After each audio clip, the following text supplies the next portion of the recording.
पारू या मालिकेच्या आजच्या भागात आपण पाहणार आहोत. प्रताप गोठ्यामध्ये काम करत असतो आणि तितक्यात आबासाहेब त्या ठिकाणी येतात. ते खूप काळजीत असतात आणि त्यामुळे प्रताप त्यांना काय झाले ते विचारतो. तर आबासाहेब म्हणत असतात की प्रताप माझं एक काम कराल का? आणि त्यावर प्रताप म्हणतो की हो आबासाहेब, सांगा तुम्ही काय करायचं आहे ते. आणि मग आबासाहेब त्याला सांगतात की गावात जरा चौकशी करा. मुंबईवरून आपल्या गावात कोणी आलंय का हे बघा जरा. जर कोणी गावाच्या वेशीवर पाय ठेवला असेल तर ते मला कळायला हवं. आणि ते ऐकून प्रताप म्हणतो की आबासाहेब, मग गावात चौकशी करण्याआधी आपण घरात चौकशी करायला हवी, कारण आपल्याच घरात गेल्या काही दिवसांपूर्वी नवीन माणसं आलीत.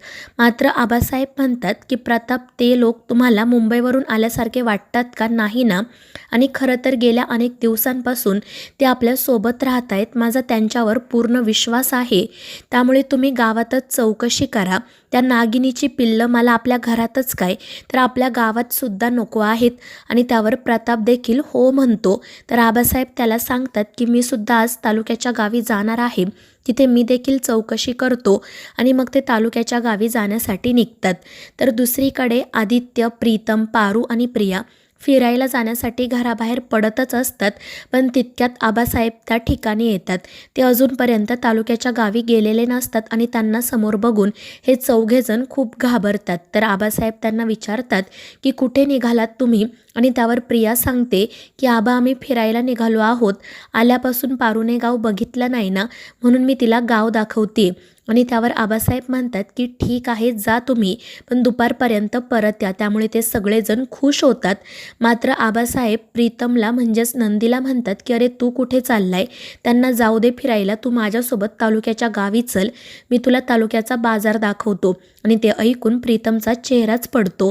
पण दुसरा कोणताही मार्ग नसल्याने तो खाली मान घालून आबासाहेबांसोबत गाडीत बसतो. त्यामुळे मग प्रिया देखील नाराज होते. पारू आणि आदित्यचा देखील चेहरा पडलेला असतो. आणि ते बघून मग आबासाहेब हसतच म्हणतात की अरे नंदी, त्या भावाचा आणि वहिनीचा तुझ्याशिवाय अशा खाली साधा घास उतरत नाही. ते तुझ्याशिवाय फिरायला जातील का? जा बाबा, तू त्यांच्यासोबतच फिरायला जा.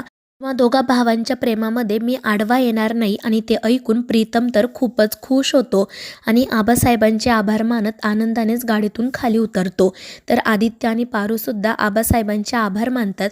आणि मग आबासाहेब तालुक्याच्या गावी जाण्यासाठी निघतात. तर हे चौघेजण फिरायला जाण्यासाठी निघतात. मात्र त्यावेळी पारू आदित्यच्याच विचारांमध्ये हरवून गेलेली असते. आणि ते बघून प्रीतम तिला विचारतो की अगं पारू, काय झालं? कोणाचा विचार करतेस तू? तुझ्या नवऱ्याचा की काय? त्यामुळे पारू आदित्यकडे बघू लागते आणि म्हणत असते की माझा नवरा तर माझ्या समोरच आहे ना, त्यानेच माझ्या गळ्यात हे मंगळसूत्र घातलंय. तर प्रिया देखील पारूला म्हणत असते की तुझ्या मनात कोणी असेल ना, तर आम्हाला नक्की सांग, आम्ही तुझं त्याच्याशी लग्न लावून देऊ. आणि त्यावर पारू हसतच हो म्हणते. आणि मग ते चौघेजण शेतात फिरायला जातात. प्रिया त्या तिघांना त्यांच्या सगळ्या शेतांची, पिकांची माहिती देत असते. तर प्रीतम तिच्यासोबत चेष्टा मस्करी करत असतो आणि त्यावेळी चुकून प्रियाचा तोल जातो. तर प्रीतम पटकन तिला सावरतो. आणि हे सगळं काही पारू आणि आदित्य बघत असतात. पारूला तर क्षणभर असं वाटतं की त्या दोघांच्या जागी ती आणि आदित्यच आहेत आणि ती स्वप्नात हरवून जाते. आणि मग त्यानंतर ते सगळेजण पुढे जाण्यासाठी निघतात. मात्र त्या चौघांना रणजितचा एक माणूस बघतो आणि त्यानंतर तो लगेच रणजितला कॉल करून कळवतो की त्या सयाजीरावाची मुलगी इथे शेतात फिरत आहे. तर रणजित त्याला सांगतो की आत्ताच्या आत्ता त्या पोरीला उचला. त्या दिवशी सयाजीरावाने मंदिरात माझा अपमान केला होता, आता मला त्याचा अपमान करायचा आहे. आणि मग तो लगेच त्याची माणसं कामाला लावतो. तर दुसरीकडे प्रिया आदित्यला, पारूला त्यांच्या पिकांबद्दल माहिती देत असते. मात्र या गोष्टीमुळे प्रीतमला खूप कंटाळा येतो आणि तो पारूला म्हणत असतो की तुला खरंच हे सगळं ऐकण्यात इंटरेस्ट आहे का? वातावरण बघ ना, किती छान झाले. मला प्रिया मॅडमसोबत छान छान गप्पा मारायच्यात. आणि ते ऐकून पारू हसतच म्हणते की ठीक आहे, मी करते काहीतरी. आणि मग ती आदित्यला खोटं सांगते की चला आदित्य सर, तिकडे एक झाड आहे, ते झाड मी तुम्हाला दाखवते. आणि मग ती आदित्यला तेथून घेऊन जाते. तर प्रीतम प्रियाला दुसरीकडे घेऊन जातो. तर दुसरीकडे किर्लोस्कर मॅन्शनमध्ये दिशा आणि प्रीतमच्या लग्नाची तयारी सुरू असते. अहिल्या सगळं खूप उत्साहाने करत असते आणि ती प्रत्येकाला सांगत असते की मला सगळं काही परफेक्ट हवं आहे. कोणत्याही गोष्टीमध्ये तडजोड होता कामा नये आणि ते ऐकून दिशा तर खूपच खुश होते. त्यानंतर मग अहिल्या दिशाला देखील सांगते की तू सगळं काही चेक करून घे, कारण तू या घरची होणारी लक्ष्मी आहे. आणि मग ती श्रीकांतला म्हणू लागते, खरं तर या घरची लक्ष्मी म्हणून आदित्यच्या बायकोनेच गृहप्रवेश करायला हवा होता, पण ठीक आहे, तो सध्या आपला बिझनेस वाढवतोय तर आपण त्याला थोडा वेळ द्यायला हवा. पण मी खरंच खूप खुश आहे की आपण प्रीतमसाठी दिशाची निवड केली. आणि त्यावर श्रीकांतही हो म्हणतो, त्यामुळे दिशा खुश होते. तर हे सगळं सुरू असतानाच दामिनी दिशाला म्हणत असते की वहिनी इथे सगळं एवढ्या उत्साहाने करत आहे आणि तिकडे तो सयाजीराव यांच्या जीवावर उठलाय. तर दिशा म्हणत असते की दामिनी, तू खरंच शुअर आहेस ना की तो सयाजीराव याच अहिल्याबद्दल बोलत होता? आणि त्यावर दामिनी हो म्हणते. तर दिशा खरं खोटं करण्यासाठी दामिनीला सांगते की तुम्हाला फेक कॉल कर, आपण आत्ताच बघूयात हीच ती अहिल्या आहे की नाही. आणि मग त्यानंतर दामिनी दिशाला कॉल करते. दिशा तो कॉल रिसीव करते आणि खोटं खोटं म्हणत असते की कोण, सयाजी बोलताय का? पण कोण सयाजी? मी तुम्हाला नाही ओळखत. आणि सयाजी हे नाव ऐकताच अहिल्याला तर मोठा धक्का बसतो. ती आश्चर्याने दिशाकडे बघू लागते. तर दिशा नाटक करत म्हणत असते की तुम्ही गावावरून बोलताय का? पण मी तुम्हाला नाही ओळखत, प्लीज तुम्ही फोन ठेवा. आणि ते ऐकून अहिल्या तिला विचारते की काय ग दिशा, कोण होतं?